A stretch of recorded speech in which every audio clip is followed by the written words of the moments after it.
Michael Boyle's StrengthCoach.com presents the Strength Coach Podcast, brought to you by Perform Better, the experts in functional training and rehabilitation. PerformBetter.com. All right, hey everybody, welcome to episode 246 of the Strength Coach Podcast, the official podcast of Michael Boyle's StrengthCoach.com, the world's best source for strength and conditioning information, brought to you by Perform Better, the experts in functional training and rehabilitation. I am your host, Anthony Renner. The show notes are located at ContinueFit.com. It's where I keep all my resources, including Strength Coach TV, where I visit some of the country's best gyms, get a tour, and sit down with the owners and talk a little bit of shop. You can check that out at ContinueFit.com. All right, this is the last episode of the year. So today, doing something a little different. I spoke to Coach Boyle a little longer today. So there's no Hit the Gym with the Strength Coach segment, just an extended time with Coach Boyle. Spoke to him about his article, The Death of the First Generation Strength Coach. Spoke to him about a few topics from his latest staff meeting, including his dislike of the board press, half-kneeling side toss for adults, some things that he's kind of changing, and fighting the chop battle. I also asked him about his most impactful book of the year and talked about some of mine. His biggest change in the past year, most people who listen know it was the timing the 10-yard sprint. We're going to go into more about that and what he sees for the upcoming year. For the Results Fitness University Business of Fitness segment, I'm on with Rachel Cosgrove to continue my little series with her. Today we're talking about some of the risks and rewards of competing and continuing to play sports. Some people get worried about getting injured, so it's really how you set your business up and you can kind of keep doing some of those things. For the Functional Movement System segment, Mike Perry does a case study, which we talked about last episode, about one of his MMA fighters. For the Train Heroic Data-Driven Coaching segment, Adam Doughty is on with Tim Robinson to talk about setting goals appropriate for this time of year. And remember, guys, if you want to check out some really high-quality protein bars, my favorite bars, MariGold Bars, premium ingredients, check them out at MariGoldBars.com. Use the code StrengthCoach10 to get $10 off your first order. All right, again, since it's a little different today, we have a little bit of a different order, so I'm going to put the other segments before Coach Boyle. Lots of things to get to, so let's get on the phone with Rachel Cosgrove.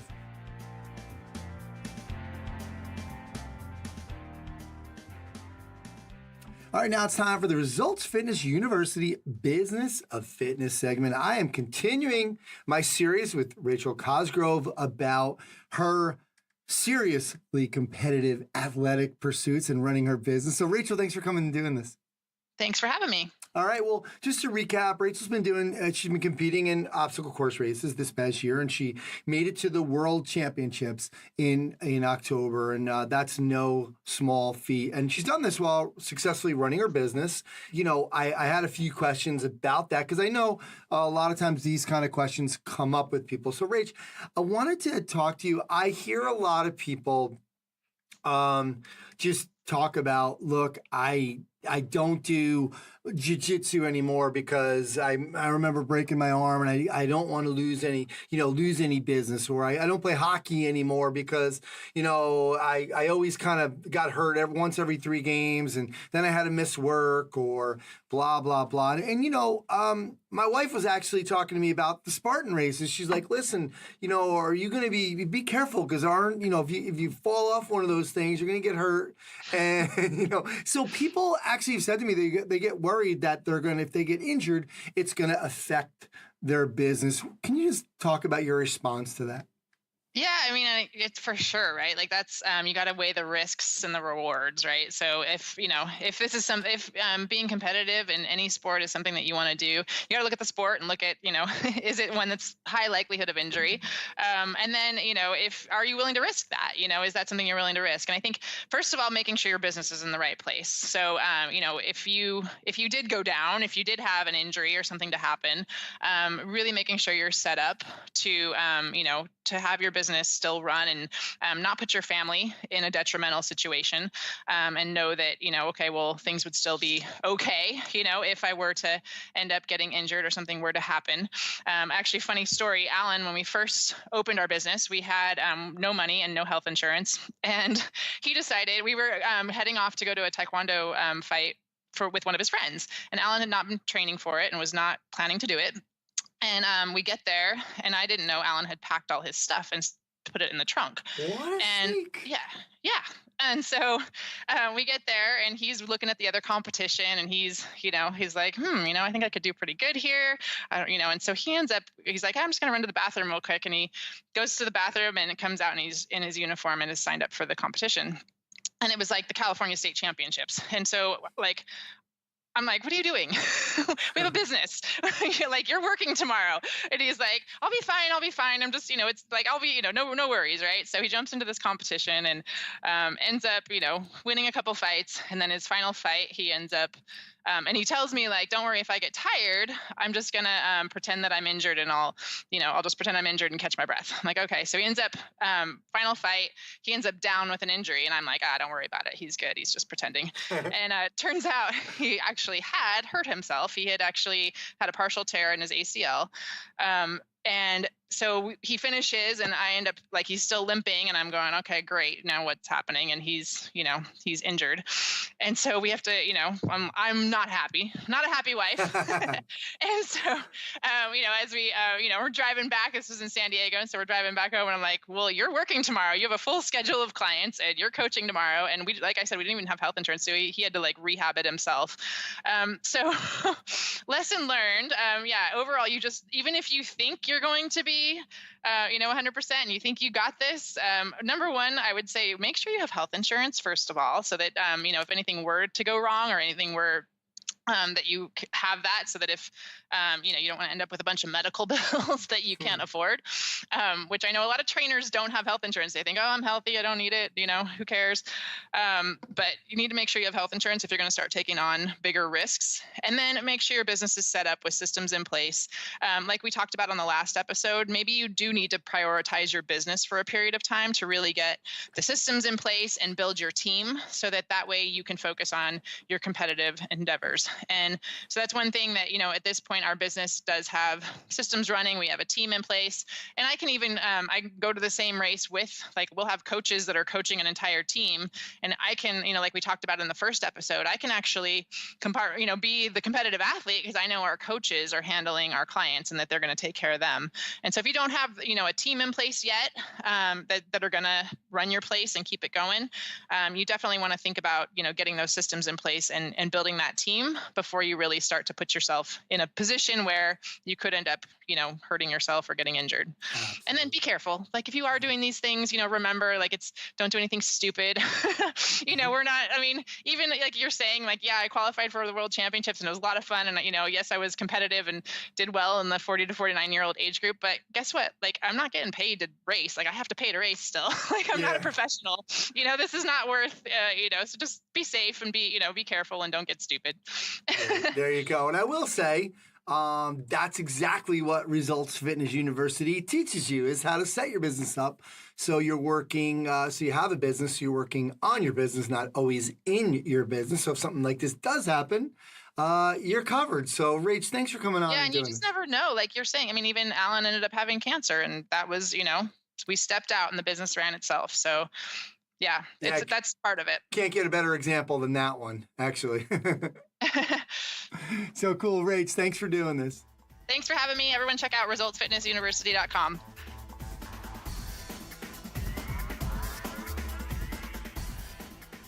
Hey, it's Mike Perry here, and welcome to the Functional Movement Systems segment of the Strength Coach podcast. So in the previous segment, Anthony and I talked about a new fighter of mine, a gentleman named Mike. He's in the UFC. He's a 205-pounder. So he came in, and I ran him through an FMS and also did some breakouts. And I wanted to share with you his screen, but also, my corrective strategy and what we decided to improve his movement patterns. So injury history, he had a shattered patella. And that was something that was giving him some issues here and there. In addition to that, some grumpy knees and some grumpy shoulders. But to be honest, if you've ever worked with combat athletes, grumpy joints is just part of their training. But regardless, we decided to run him through a screen like we would normally do with every athlete. And after I ran him through his screen, there were some ones on the movement screen, and that was he was a 1 in the deep squat, and he was a pair of 1s in the inline lunge. So everything else was symmetrical 2s or 3s, but I saw those 2 patterns, and I said, well, what's the common denominator here? And I said, well, we need to look at the ankle, because if he's got ankle mobility restrictions, specifically in dorsiflexion, those things need to be addressed. So we ran him through the ankle clearing, and he was in the red. He his ankles were pretty jammed up. I always joked with him. I said, it looks like you're walking around in ski boots.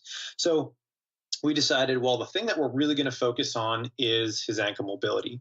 And I gave him some very, very simple homework to do 2 to 3 times a day. And his homework was some basic soft tissue. So he's going to roll out the bottom of his foot, and he's going to roll out all aspects of his calf. He's just going to get in there, find those hot spots, and after he spent some time focusing on soft tissue, the next thing he was going to do was going to be just some basic calf stretching, some static calf stretching, and really just to get a little bit of length there. And then after, we would add in some basic ankle glides that he could do at home. So that was his daily homework, to do 2 to 3 times a day. Nothing crazy. It took him maybe 5 minutes. And I knew that if I sent him with these 2 exercises, that we could probably make some decent improvements in a few weeks. So he was doing that on a daily basis. He was actually quite cooperative.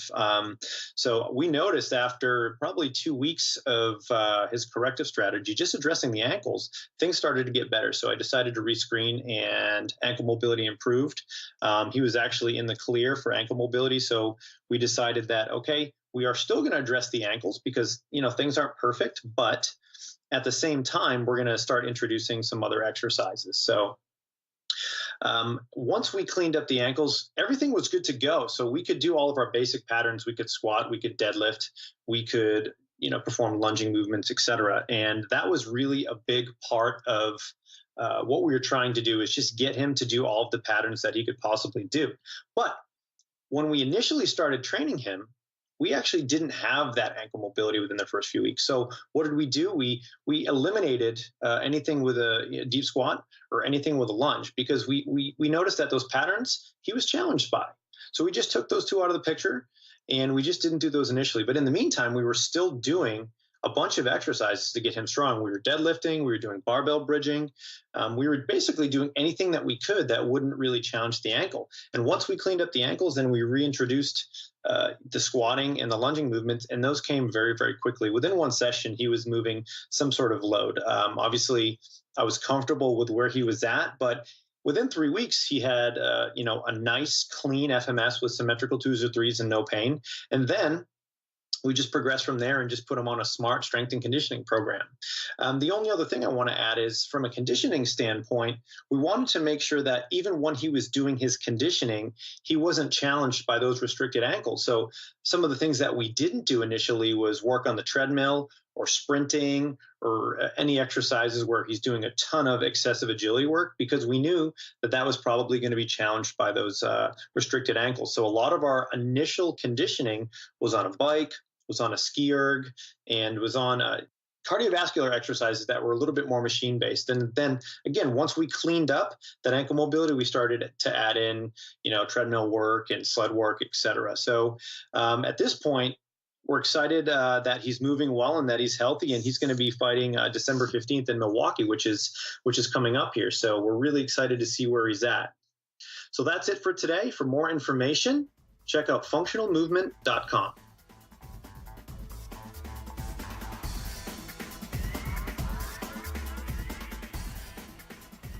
Hey, this is Adam. And this is Tim. Welcome to the Train Pro Data-Driven Coaching segment. Yeah, baby. It's that time of year, Tim. It is, Adam. It's time to set New Year's resolutions, baby.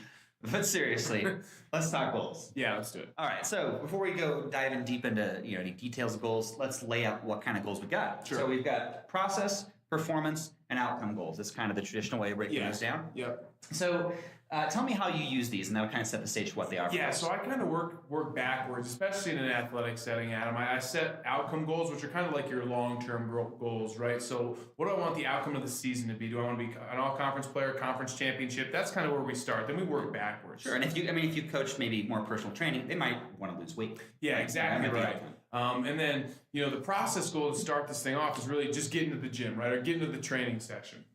Okay, and then performance goal is setting an actual standard while you're training, right? So You need to hit standards while you're training to win a conference championship, be an all-conference player, and you need to get your butt in the gym.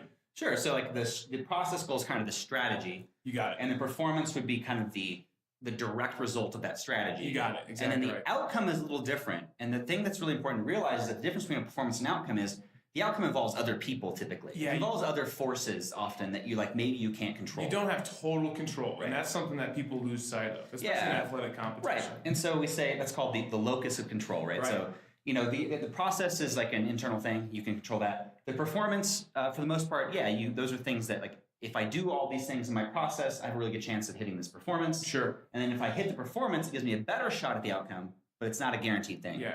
And so when we set goals with folks, a lot of times, especially when we're talking about athletes, right? Yeah.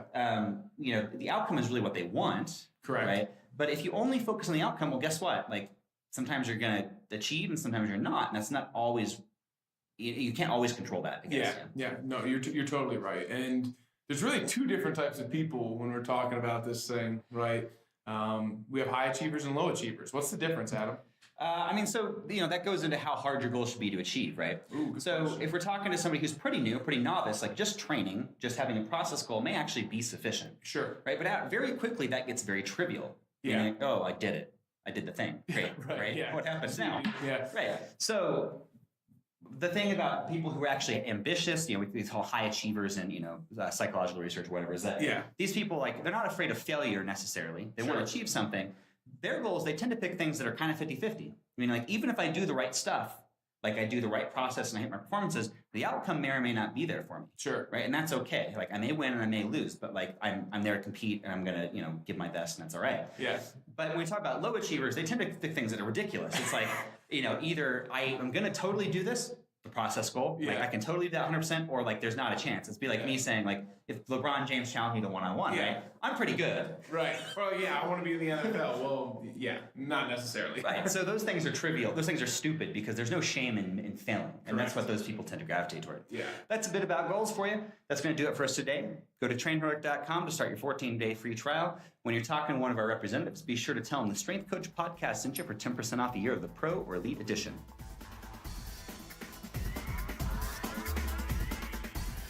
All right, guys, don't forget to take advantage of the huge holiday sale right now at Perform Better, up to 45% off so many items. I think there's 75 items on sale right now. Make sure you check that out. It's going till December 31st. If you're opening a gym, remember that Perform Better has an amazing facility design team from concept to opening.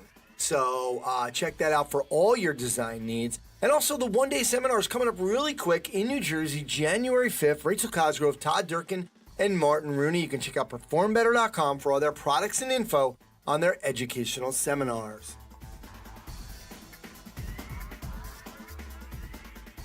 All right, now it's time for the ShrinkCoach.com Coach's Corner with Coach Boyle. It's the last one of the year. ShrinkCoach.com, the world's best source for strength and conditioning information. You can try it out for 3 days, just $1. You'll have access to all the articles, videos, and programs, as well as the best forum on the net. It's the only place to have full access to Coach Boyle. He's on every day. Check it out at ShrinkCoach.com. Coach, how you doing? I'm doing great, Anthony. How are you? All right, hanging in. Getting ready for the big holiday push right now. We've already said I've been trying to get some extra bike work in for the holiday weight gain. This is my try to stay under 190 time period. So yeah, you know what, Mike? I saw Cindy posted a picture getting the tree. Did you guys just get that like yesterday or? Yes, we did just get the tree yesterday. A week away. Yeah, I know we weren't. Well, Michaela just got home, I think a week ago Monday. So I was like, we'll wait till Michaela's home to get the tree. And then we just didn't get it going last week like we thought we were going to. So but it's actually still sitting outside. We'll get it moved in today. And, geez. Start decorating. There you go.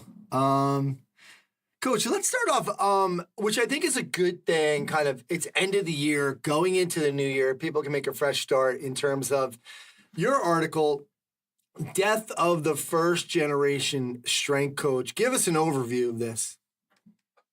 Well, it's interesting. So I'm trying to think what prompted me to write it, but something got me thinking about this whole idea. We're seeing more and more people of of my generation. I shouldn't say our generation, because you're so much younger than me, but who are suddenly realizing that wow, my job has been eliminated. My job's being taken by a 30-year-old kid. And I don't think a lot of the guys in our field are prepared for it. And I talked to Bob Alejo about it a little bit. And I actually was just talking to Brad Kaczmarski on the phone about it a little bit. There's really no blueprint for this because we're the first generation. So I'm a guy who started, I'm almost 60 years old. And when I started, there really were no strength coaches. So I didn't know people who had jobs as strength coaches. So it's not like we've had a generation that, I retired and then I did this. And that was Bob's comment when I talked to him about Alejo. He said, "You never been to a retirement party for a strength coach, have you?" And I was, "No, I never have." And what I was finding, just as I sort of went through the history, and I don't want to necessarily name names because it's maybe not polite, but you suddenly realize that guys that got unceremoniously replaced by somebody younger without much safety net. It wasn't like someone said, "Oh, we're going to move you into administration," or "We'll give you this sort of emeritus position where now you can oversee." It was just, "Hey, thanks for your 20 years or your 25 years or whatever it was, and we're going with the younger guy." So I guess it was more of I don't want to say a warning because that doesn't sound right, but I guess a heads up for some of these younger guys to start thinking, wow, I really need to be thinking about funding my retirement. I really need to be thinking about, am I paying off my mortgage? I really need to be thinking about what I might do from 50 to 65 if suddenly I'm no longer useful to whoever I was useful to at the time, right? Yeah, absolutely. And I think, in a lot of ways, even, and I used to talk to a lot of strength coaches about the fact that they needed to expand their portfolio. So whether that be, we talked about other revenue streams, but there are other things that you can do to make sure, like for me, I started the podcast while I had, and I had a gym as well, and like they had nothing to do with each other. So having things that have really nothing to do with each other, so if things don't go well, you can still have an income. And I think a lot of people in the early days were kind of shunning any of the internet stuff, early on, because they were worried that, there wasn't a lot of integrity early on. And so now they're like a step behind. And then there's other kids who kind of came up and made a name for themselves online and then ended up with some strength coach jobs because of, because they put themselves out there. So there's a few different ways. But, the one book you did miss was Unshakable by Tony Robbins, because you recommended a couple books, The Millionaire Next Door, The Richest Man in Babylon, and The Slight Edge. But Tony Robbins' book, Unshakable, was another one that talks about, this idea about compound interest and making money and putting a little bit aside now and how important that would be, because I think not only for strength coaches, but for personal trainers, because, as we've seen from Perform Better summits, although they get some turnover, it's really kind of the better people in the industry that want to kind of keep doing continuing education. But we still see a lot of turnover, and I think it's because, we kind of hit a ceiling here and there's nowhere to go. Right. But I also think even for the strength coach, I think there's so many guys who sort of shunned the idea, like I would never personal train, I'd never sell my services by the hour and that kind of thing. And then you realize, gee, I have to have an income from 50 to 60. And what do I know? Well, I know about training people. I know about athletes. I know about this. So I guess, as you said, continuing to kind of sharpen their saw and continuing to, I think a lot of guys were like, oh, I just grind, I'm just in there 12 hours a day. And then the hard part is realizing that someone might not appreciate your grind. Some young guy who comes in to be the new head, whatever coach might be like, yeah, whatever. I got my own guy. He's 30. He's loud. He'll dance in the sidelines and wear shirts that are too small and, and see you later. And so I guess, like I said, I think it's just a little bit of a wake up call and to say, have you thought about, your future? And have you thought about what the other side of the curve is going to look like? Because obviously, I think for most of us, kind of, you've been riding that wave, and then you think, okay, the wave crests, and I don't want it to crash. I'd like to ride it smoothly down the other side to the point. I mean, it's crazy, but I'm all of a sudden thinking about Social Security, 65. What am I going to collect? Is there money there? I mean, things that if you told me this stuff would ever matter, and even think, look at it, like Bob Vallejo's a year older than me. He's 60. And I think at 60, you could actually start, if you wanted to, collecting Social Security. And so, I mean, it's interesting. I guess it's a real food for thought thing and I think it probably didn't get enough play because I think there's all these, everybody thinks it's not going to happen to them. That's the reality of the situation. And there's not enough of us in our late 50s, early 60s to be able to turn back to some of these guys and say, trust me, this could very well happen to you. Trust me, you could be looking at thinking, wow, what do I do next when you're 50 years old? Yeah. And, to me, I was talking to the NHL guys because they started an association, the strength coach guys. And I'm kind of doing some work with them. And you and I actually started that with the Pro Coaches Clinic, and just something that they're trying to, throw out there now and get their guys out there. And one of the things that I was kind of suggesting to them was a membership site. And the reason why was they said, I think, if you talk to the guys about writing articles, making videos, going on a podcast, they're starting to hone those skills and to help get their name out there a little bit. Because again, as this is a little different from, saving money, which obviously is important, more important, but also to get their name out there, to kind of make sure that they have those skills and that they have an opportunity, like even something like having their own podcast or making sure that they're writing articles so people do know who they are. So, if they do need a job, they can throw it out there and kind of keeping that network going and not just kind of looking back, like you said, in those four walls and just keep grinding it out. Yeah, I don't think there's any question. And I think it's the whole idea. Think about it, planning for your future. Right? Everybody should be doing that. Everybody should be thinking, if they have kids, okay, how are my kids going to go to school? If they have a house, okay, what kind of house am I going to live in? What am I going to do when I retire? And I guess in our field, there's a lot of people who still think they're at kind of the invincible stage, and that it's not going to happen to them. And we're all going to get old. I hope. Yeah. Right? Yeah. So I have an opportunity to be old and to retire. But I guess my whole issue is we don't have a blueprint. We don't have anything to look at and say, well, so-and-so did this. And this is what happened, and this worked out great for him or whatever. As you said, just the idea of making videos and I guess just learning more skills, even becoming more adept at the internet, understanding what podcasts are, thinking about writing. There's so many things. As you said, we've got to be thinking about saving. We've got to be thinking about additional streams of income. And we've got to be thinking about just the whole retirement thing. Like, how much money do you have socked away? And what does that let you do? Absolutely. Good stuff. Yeah. It's, I think we should start thinking about doing more of that on Strength Coach to provide some resources. So good stuff. Coach, I want to ask you a couple questions about. Normally, we're sticking to the forum topics, but I was watching your staff meeting today from a couple weeks ago.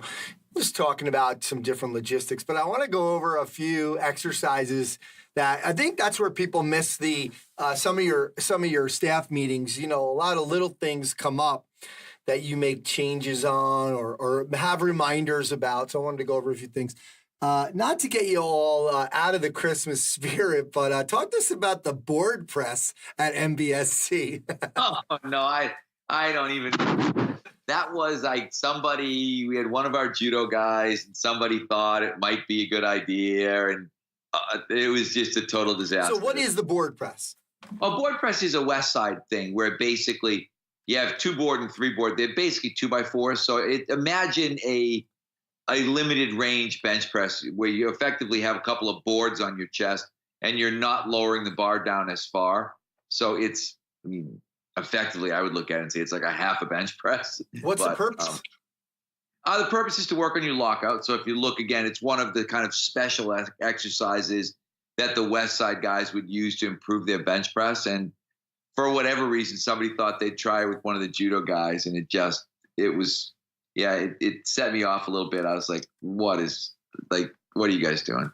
So never again, the first and last board. Yeah, probably won't be for a while. I'd say that. I think everybody, I get it.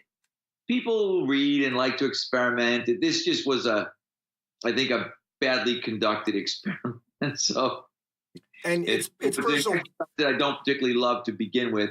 And then it wasn't executed very well, which made it that much worse. Yeah. So that's for a personal trainer at your place, like somebody who's doing personal training, right? Not no judo stuff. Group. So one of the guys is training a group of judo players. So these guys and girls are in their 20s, and they're all competing at the national, like international level in judo. So it was part of that group's training that actually that sort of little tidbit got dropped in. Okay. Just as a side note, I wasn't planning on asking this, but how much leeway do you give them? Like in terms of, obviously you have, your system there and CSFC has done obviously a great job of progressions and regressions. And when it comes to that, how much leeway do you give those trainers in terms of, doing certain things? Usually quite a bit in terms of, I always say I like to stay within category. So, okay, that's a press. And so we've got some kind of horizontal press variation. Wouldn't be my favorite. Might have some kind of specific application in the right situation. But I try to give them a lot as long as they don't venture off into, I guess, kind of the real don'ts. I don't love to see... there needs to be a really good explanation if I'm seeing back or front barbell squats.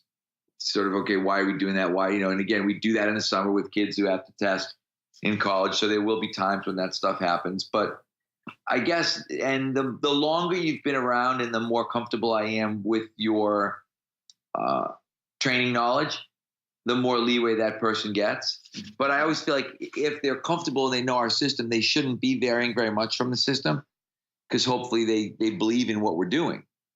And I guess that's the bigger part sometimes, is that you look at it and ask, okay, why would we do that? What would the purpose of that, any particular exercise be in that kind of situation? So, but I'd say we give them relatively broad leeway, provided, it's sort of, you can paint in any color you want, you just paint inside the lines. You know what I mean?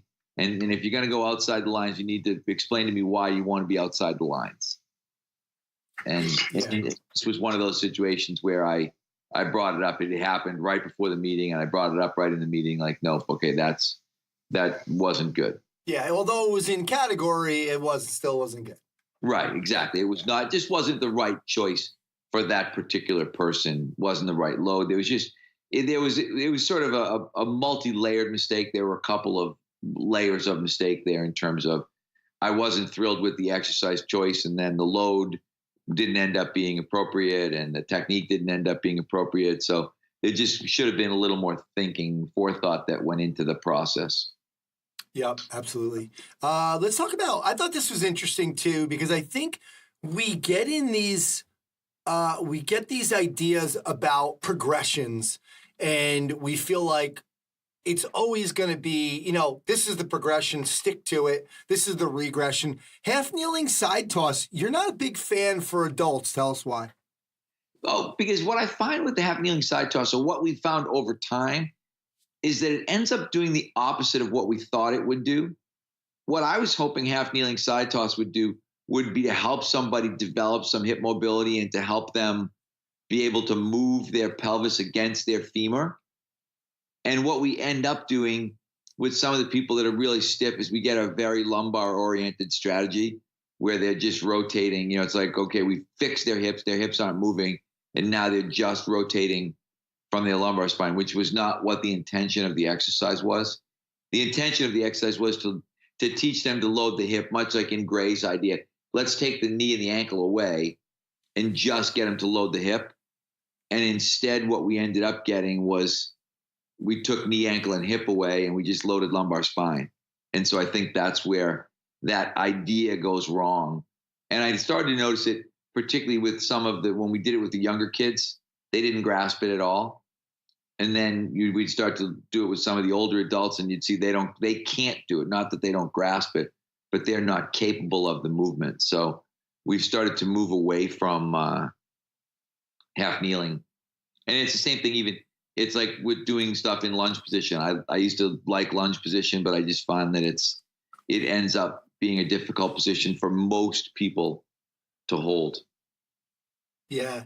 And speaking of difficult, you were talking about fighting the chop battle. And I found this in terms of, I kind of stopped doing the chop at one point at 5-iron because whether maybe it was my adult clients, I always felt like they weren't that athletic, and I felt like we always had a problem. But you were kind of talking about something else when you said you're always fighting the chop battle, because I know a lot of people do chops out there. What is the chop battle? Well, it's just that it doesn't look good, and I think sometimes. One of the things we realize, and when you watch the next meeting, there was a lot of attention to detail stuff too. I think sometimes we just don't hold the client's feet to the fire enough in terms of saying, no, that's not what I want. I want you to finish that exercise. I want you to do it lighter. I want you to be more stable, whatever it is. We just sort of, and it was interesting. Kevin Larrabee, when he was around, used to bring it up all the time in terms of it's very easy to look and think, it's good enough. And I think the beauty of the art of coaching is being able to look at something and decide, okay, is that shitty or is it good enough? And at what point do you move from sort of not good enough to shitty? Because I don't want to nitpick people to death to the point where they're never lifting weights. Do you know what I mean? Like, it's like, okay, everything's always so light and everything's got to be perfect. And people get annoyed with you and don't like working out. And I get it.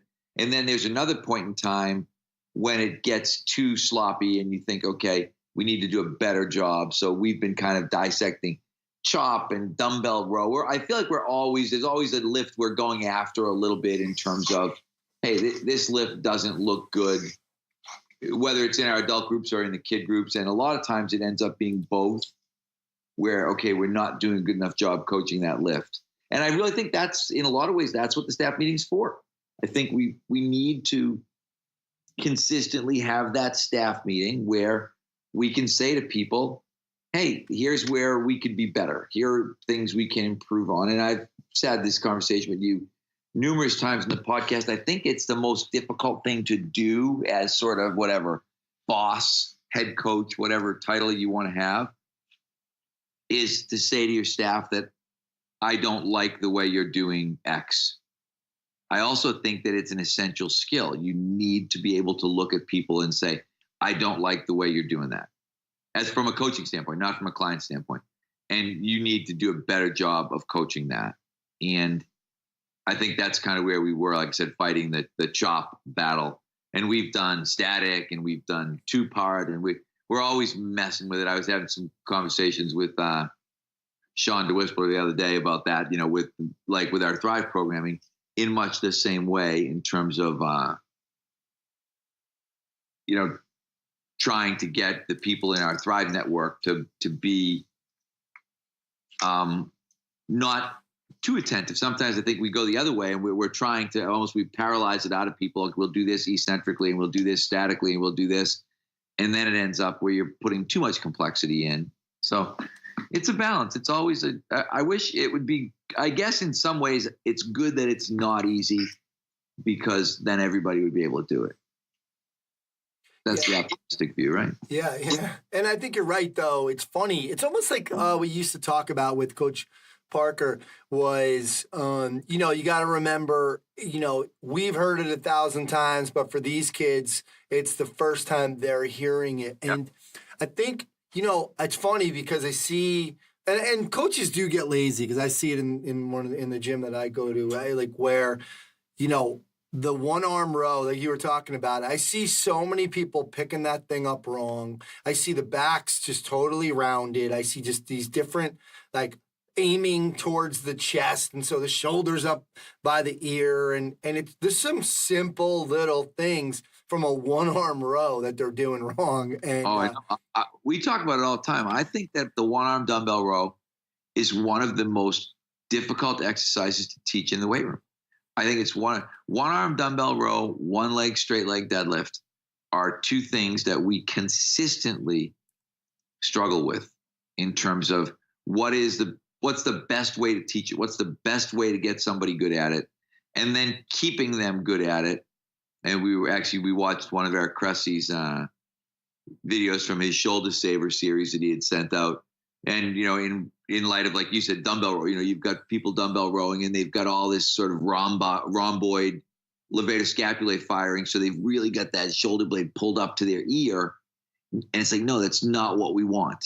And as you said, we need some back arch or at least flat. And we need that shoulder blade to be down and back a little bit, or maybe almost down and sideways a little bit. So it's, I guess, as I said, I think that's the good part, is that you always have room for improvement. Yeah, absolutely. I had a big compliment today. One of my guys said, I was watching the Poland Spring guy bringing two 5-gallon bottles into the building, and he goes, I wanted to yell, yeah, keep your posture, head up, shoulders back. So that made me feel good. Coach, let's talk about books from the year. Was there a book this year that you felt, or one or two, or author that you kind of felt like changed a lot? Not specifically in strength and conditioning, because we're going to talk about your biggest change for the year, but what was a book that you felt like was, or two that were big ones for you this year, new ones? I'm trying to, the hardest part for me is remembering when I read. Yeah. Do you know what I mean? So like I look and think, I don't think like Slight Edge wasn't this year. I'm actually looking at my bookshelf right now as I talk. Well, I think Like a Freak actually would have been the one that made me, I guess, think the most. In terms of, I liked that. I liked kind of the way they went about it. And then I'm actually literally looking at my shelf here. You got to look in your phone at your Audible list. I read, there's so many books. It's amazing how many books you go through, and then you kind of look and go, wow, which one's really, and I guess the one that I referred to, because in the past years, it was Start With Why really had a big effect on me. And then Think Like a Freak really had a big effect, I think, on me, and, made me sort of look at my presentations and say, I guess give me more. I think any book that gives you fuel for a presentation, when you look at, this stuff needs to be in my talks this year, then that's a pretty good book. And so, like you said, it's funny, but I end up looking through, I'm like, oh my God, I should probably look at some of these. Like, okay, what's the last talk that I did? And, one book actually I haven't read that much of, but I really loved, I've talked about it a bunch of times. I loved the core breathing chapter of Sue Falson's new book. I thought that was really, really good. And I loved her talk at Perform Better, kind of for the same reason, in terms of she ended up, and I think it's really interesting when somebody ends up at a very similar place. Like I was watching her do her lab and knowing, wow, we haven't talked in a while, and we definitely haven't been together at seminars. And everything that she was doing in her hands-on from a core standpoint was exactly what we were doing. And I thought, wow, that makes me feel really good that we both ended up in that same place. And then I went and read her, the core breathing chapter. I think it's chapter 8 in her new book. And it was like, oh my God, dead on. It's what I would have written probably had I written it myself, which made me love it that much more. So that was another good one. I'm just trying to think what else. God, as I said, I'm literally standing here staring at my bookshelf and trying to think what was the best book I read. I should have been a little more prepared. Never Lose a Customer Again. I really liked, although I haven't finished it. I just read Culture Code, which I liked, but I don't think any of them were maybe as powerful to me as Think Like a Freak was, in terms of lots of notes and stuff that I thought, wow, this is stuff that's worth presenting to everybody else. What's interesting is, and I'll give a couple, that I can't stress enough how much we really need to go outside the industry and think like that. Because look, you're talking about a book from the Freakonomics guys that had the biggest, one of the biggest impacts on you, and like that you talk about with people. And it's good. Like I read or listened to If I Understood You, Would I Have This Look on My Face, from Alan Alda. And I just love Alan Alda anyway, but I didn't realize like he's really into communication. Obviously, he's an actor, but he was really into science, and he's actually hosted a couple science shows. And but he started a foundation at Stony Brook, but about like getting doctors and scientists to learn to communicate.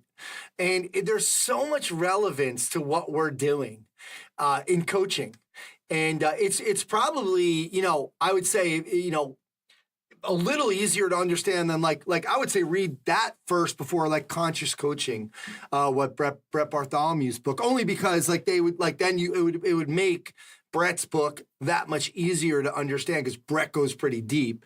But I couldn't believe like this book by Alan Alda. I just said, let me get this. I think he's funny. I wonder what this is going to be about. I saw it was about communication, but it's amazing. I think every coach should read this book. It's if I understood you, would I have this look on my face? That, and Brene Brown has a bunch of books out. Rising Strong. She has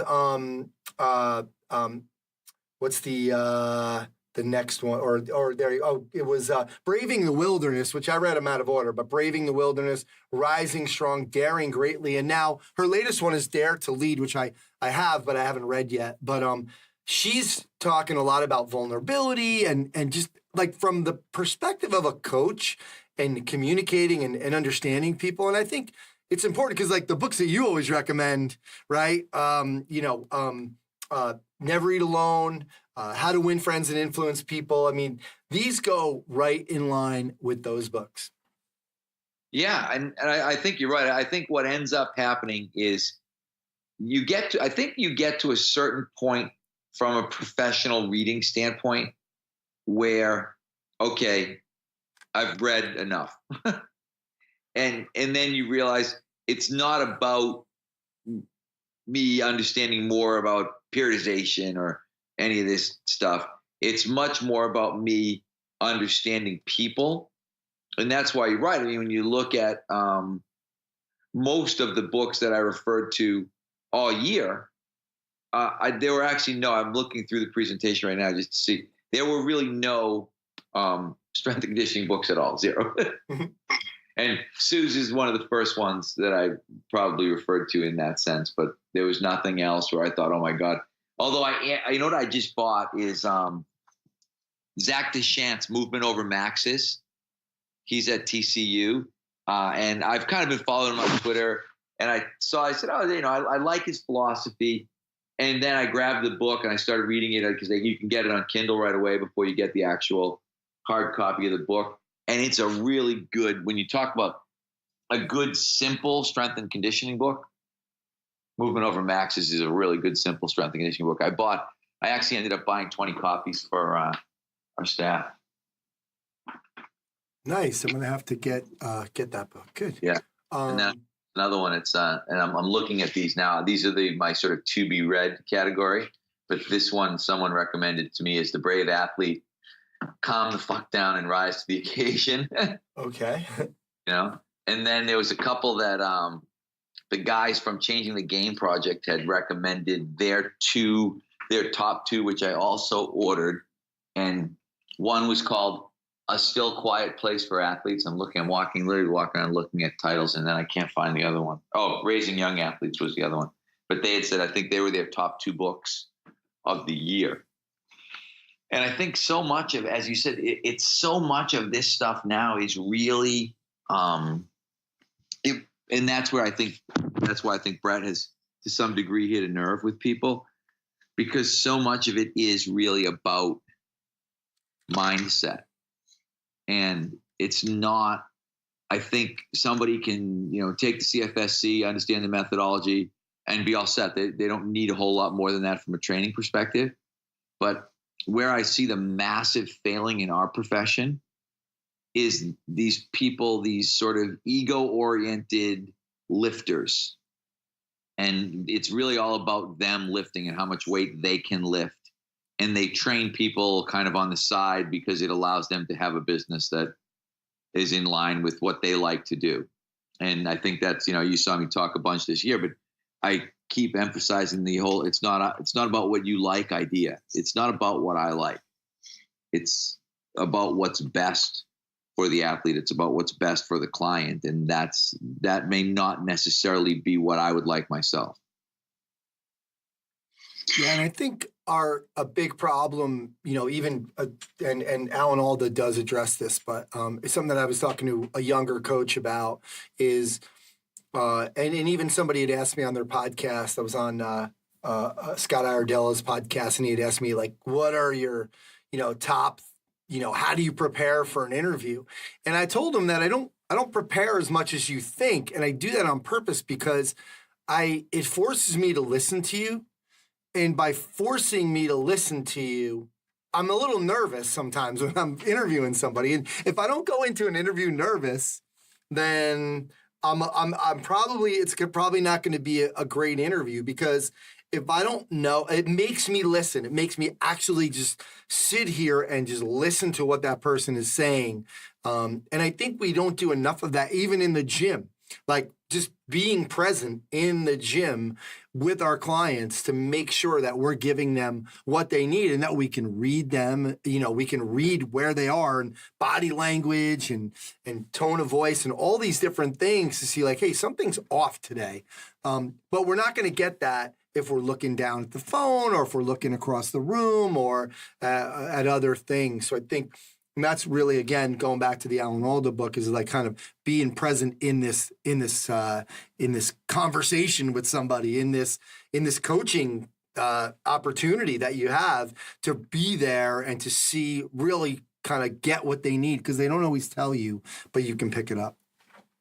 Oh, you're right. And I think that's the most difficult part. And even for me, I have a group right now, and I have a couple of really high-level lacrosse women, some high-level hockey women, and then I've got my baseball guys, but I have them all in the same group just because it kind of fits. And it's hard. It's hard to be present and to keep something like, okay, I lost so-and-so today. I didn't, I don't really know what she did. I didn't see what I wanted to see. I didn't communicate enough with her. And I guess, again, you go back, that's always the art of coaching challenge. Absolutely. Coach, let's finish up almost imagining, the average listener is going to know this answer to this question, but if for new people, again, and it's the end of the year, talk to us about your biggest change this year. Yeah, and you're right. The average person will probably know exactly what I'm going to say, but it's absolutely positively the timing. And it's really, I was thinking about this the other day, because timing is testing, and I've been very anti-testing. I've always felt that testing was demotivating for kids, and I guess this becomes a little bit of the exception, because it's not, again, we're not posting record boards. We're really trying to emphasize with these kids that they're competing with themselves, but we've been testing 10-yard dashes, flying 10-yard dashes, vertical jumps, or at least evaluating them every week, sometimes every workout. And it's made a really significant difference.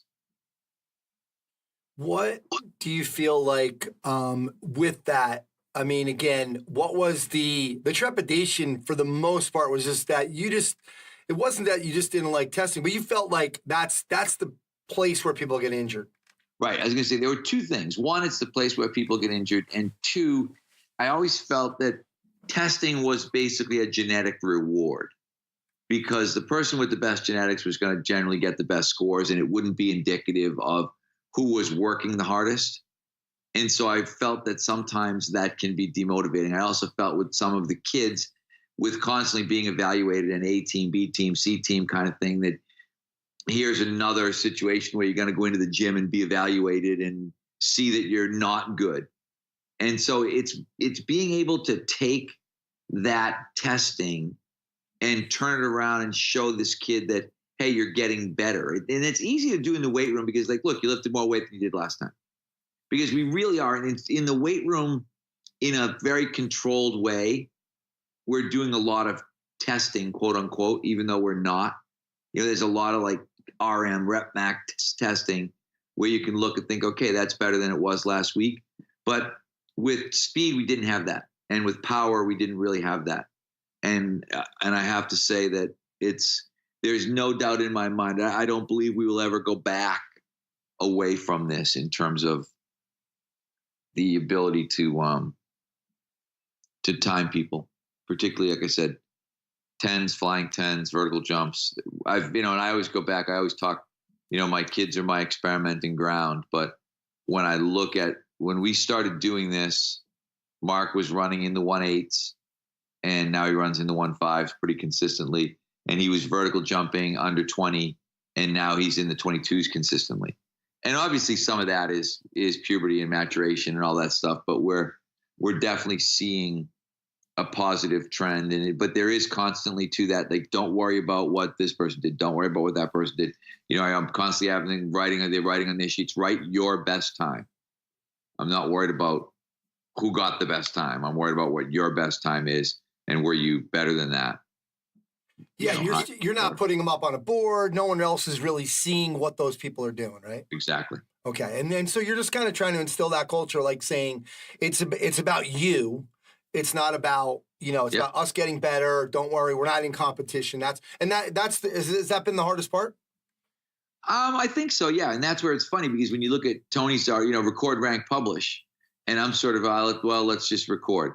Yeah. Because I think again, he's got a team, he's got a track team. And it's competition, and that's probably exactly what you want to do. You probably do want to record, rank, and publish. In our situation, in sort of private for-profit strength and conditioning, maybe not. Maybe that's not exactly the direction you want to be going. If you're BU strength coach again, just working with BU, are you going to rank and publish? I'm going to rank and publish, absolutely. I'm going to up every day. Yep. Because I'm going to encourage, and that's, if you look at, that's what Devin's doing. Devin's been putting some of his stuff up. Yeah, because again, I look at those guys and think, hey, you came here to compete. If you don't want to compete, we got the wrong guys. Yeah. But again, I don't do that as much with weight room stuff. I will record, and I will share that with the coaches, but I'm not going to reward. I don't like to reward weight room prowess all the time, because I think that can lead to the weight room warrior. Whereas what I'm trying to do for our athletes is get them to see the parallel between the work that we're doing and their speed and power improvement, not the work that we're doing and their improvement in the work that we're doing. And I think that's part of the problem with strength and conditioning, is that we can just get focused on, hey, I'm going to be a really good strength and conditioning athlete. I'm going to have the highest clean and the highest bench press and the best squat or whatever it is. And that's ultimately not what you're looking for. We will always be a means to an end. And we've got to really understand that. And I don't think enough people do. Absolutely. On a couple episodes ago, we were talking about, or I was kind of mentioning that sometimes when you have not like so much of an epiphany like that you've had this year with this whole thing, but it'll change other things. In the coming year, do you feel like, is there some things that you feel like you want to accomplish there, or you want to take a relook at? Is there anything that's led to that's kind of felt like we got to look at some other things? I don't think so. I think, as I said, for us, this was a really substantial shift. And so for me, it's almost like, okay, let's get this. Well, no, that's not true. What it led to, and I so wish I could think of who made the point, but somebody said, why are you Mr. Single Leg Strength and Mr. Double Leg Plyo? Oh, yeah. And so that's the other thing. We got to look at that and think about some sort of horizontal bound progression and looking more at unilateral hopping versus bilateral jumping. Very cool. So, yeah. Well, it's been an interesting year, especially with that change, the big 10-yard sprint, and that we've been kind of following some of that, all that stuff this year. So, Coach, thanks for coming on. Have a great rest of the year holiday, and we will talk to you next time. Thanks, Ian. I'll talk to you after the first of the year. You have a great holiday also. As I always say, thank you for everything that you do for me and for our readers and for our listeners. All right, that's going to do for episode 246 of the Strength Coach Podcast. Remember, you can try StrengthCoach.com out for 3 days just to buck you have access to all the articles, videos, and programs, as well as the best forum on the net. It's the only place to have full access to Coach Boyle. He's on every day. To access that offer, go to StrengthCoach.com, click the Join Now button to get started on your trial. Special thanks to Chris Poirier and the folks over at Perform Better. Remember, huge holiday sale, 45% off so many items. Also, the one-day seminars, January 5th in New Jersey. Rachel Cosgrove, Todd Durkin, Martin Rooney. You can check it out at performbetter.com for all their products and info on their educational seminars. Thanks to Coach Boyle for sharing his insights and philosophies into the world of strength and conditioning and performance enhancement. Adam Doughty, Tim Robinson, and Train Heroic. Head over to trainheroic.com. Start your free 14-day trial. Guys, this is the time. Get it for the new year. Start your trial. You got to get in with online training. Let them know I sent you. You'll save 10% off your first year of the Train Heroic Pro or Elite editions. Rachel Cosgrove for the Results Fitness University Business of Fitness segment. Check them out at resultsfitnessuniversity.com. Mike Perry and Functional Movement Systems. Check them out at functionalmovement.com. Thanks to MariGold Bars, high-quality protein bars with all the premium ingredients. Remember, check them out at marigoldbars.com. Use the code STRENGTHCOACH10 to get $10 off your first order. My name is Anthony Retta. Go to continuefit.com to sign up for the Success Series, 5 audio interviews on success in the fitness business, which has turned into my upcoming book. Thanks again, and I'll speak to you next time.